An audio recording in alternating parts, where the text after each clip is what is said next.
¿Es la computación cuántica una tecnología verdaderamente revolucionaria o en realidad todo es una retorcida campaña de marketing de las empresas cuánticas para vendernos sus productos? Lo vemos. La computación cuántica es una temática que ahora mismo está en auge debido a las expectativas prometedoras que esta ofrece, desde cálculos infinitamente más rápidos hasta romper la ciberseguridad actual. Sin embargo, en medio de todo este entusiasmo también aparecen voces disonantes que dicen que en realidad todo esto es un montón de humo. Además, una de las cosas que más ha hecho que aumente este movimiento es la introducción en el mercado de diversas compañías que claman usar tecnologías cuánticas para ofrecer nuevas soluciones, y que por tanto algunas personas pueden verlas como simplemente empresas intentando venderte su producto. En este vídeo os voy a dar más o menos el punto de vista que tengo yo estando dentro del campo como desarrollador cuántico industrial, y para que así tengáis algunos puntos de referencia tanto a favor de esta idea como en contra. Vamos a empezar con los argumentos que se suelen esgrimir para decir que esto en realidad es una burbuja o un montón de humo. El primero de todos es que esta tecnología es una tecnología que está en pañales. Esto es, que no tenemos ni un hardware suficientemente bueno, ya que actualmente los ordenadores cuánticos tienen pocos qubits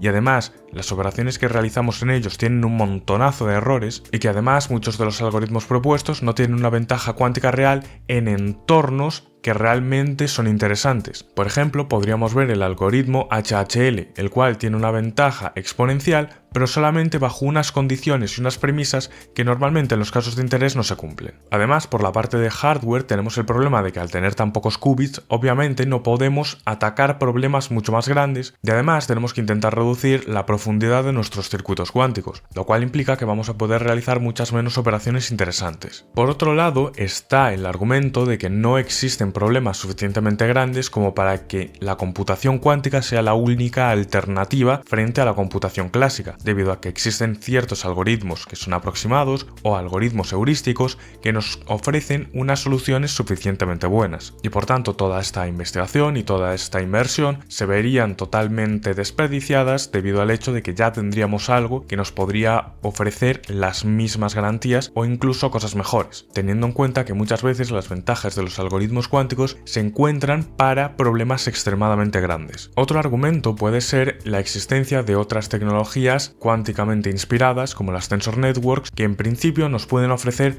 unas soluciones suficientemente buenas o incluso mejores de las que podríamos esperar a primera vista, entre otras cosas porque ciertas tecnologías, como mismamente estas Tensor Networks, nos permiten aplicar ciertas operaciones que no son posibles en ordenadores cuánticos, como operadores no unitarios o proyecciones. Además, también otro de los argumentos que se suele usar es el hecho de que muchas veces hay gente que intenta vendernos el hecho de que vamos a sustituir por algún motivo todos nuestros ordenadores clásicos por ordenadores cuánticos que mágicamente lo hagan todo muchísimo mejor, cuando realmente si consultamos la mayoría de los algoritmos cuánticos vemos que la parte cuántica es una pieza de un algoritmo mucho más grande, el cual en su mayoría es clásico. Entonces, la computación cuántica sería una pequeña herramienta dentro de una grandísima maquinaria. Otro de los argumentos de bastante peso es el hecho de que aún queda mucho tiempo para que los ordenadores cuánticos sean suficientemente grandes y suficientemente buenos como para que nos den una ventaja real, y que podamos usarlo en los escenarios en los que supuestamente deberíamos usar estas técnicas. Pensando que al igual no vamos a ver estos ordenadores, digamos, en 20 o 30 años, pues podríamos decir que la inversión desmesurada que estamos haciendo ahora mismo podría realizarse cuando este estado del arte fuese muchísimo mejor. Y para finalizar, el último y mayor argumento desde mi punto de vista,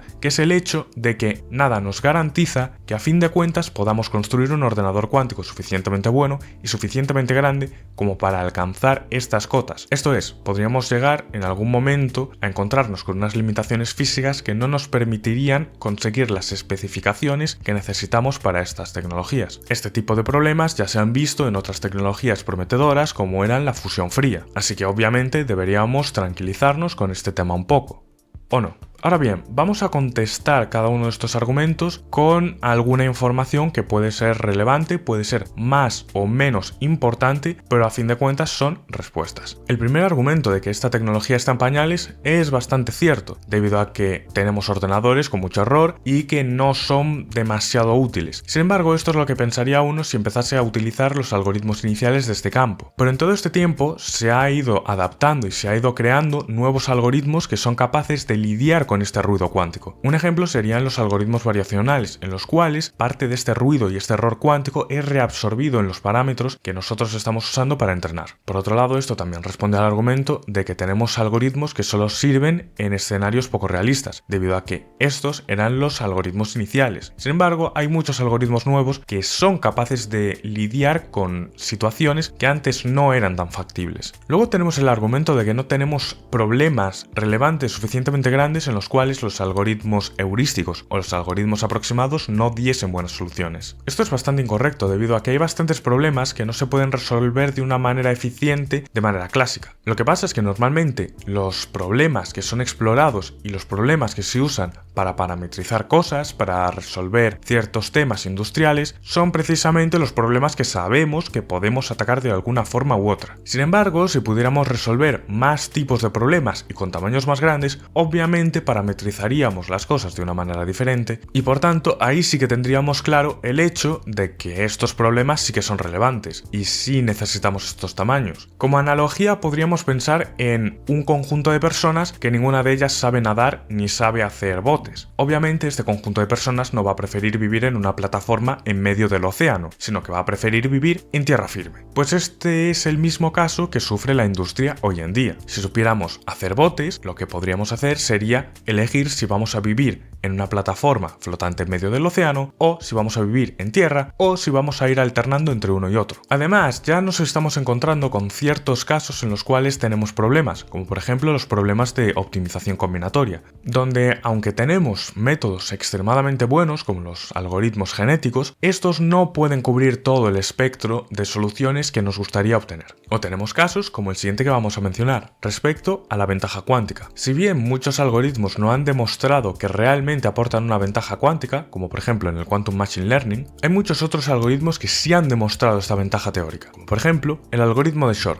que es un algoritmo con una aplicación muy útil: cargarse todo el sistema de ciberseguridad actual. El algoritmo de Shor hace algo tan sencillo como poder factorizar un número en sus factores primos, lo cual, sin embargo, es un problema extremadamente complejo para un ordenador clásico y que de hecho no tiene una solución actual que nos permita romper la ciberseguridad. Sin embargo, en un ordenador cuántico esto sería relativamente sencillo, en el caso de que tuviéramos un ordenador cuántico suficientemente grande y suficientemente bueno. Y esto nos conecta con el siguiente tema, el hecho de que a esto aún le falta un montonazo de tiempo para que tengamos los ordenadores cuánticos que necesitamos. Esto es muy sencillo de responder debido a que podemos pensar, hace 20 años teníamos smartphones, hace 20 años pensábamos que era factible tener en nuestra mano un ordenador extremadamente potente, hace 10 años pensábamos que la inteligencia artificial podía ser algo tan relevante en la sociedad actual. Pues esta misma pregunta nos podemos hacer con respecto a los ordenadores cuánticos. Podemos ver que el avance en los ordenadores cuánticos está despegando, sobre todo al meterse en la industria, ya que como todos sabemos, donde hay dinero las cosas funcionan un poquito más rápido. Ya tenemos ordenadores cuánticos de 1000 qubits y también ordenadores que tienen bastante poco error en sus puertas CNOT, además de que están mejorando los protocolos de corrección cuántica de errores. Con todo esto podemos ver que en realidad no podemos predecir cuán rápido va a moverse este campo. De hecho, podríamos tener ya dentro de 2 años un ordenador cuántico perfectamente funcional para romper la RSA. Y esto nos lleva al último punto, que no hay ninguna prueba fehaciente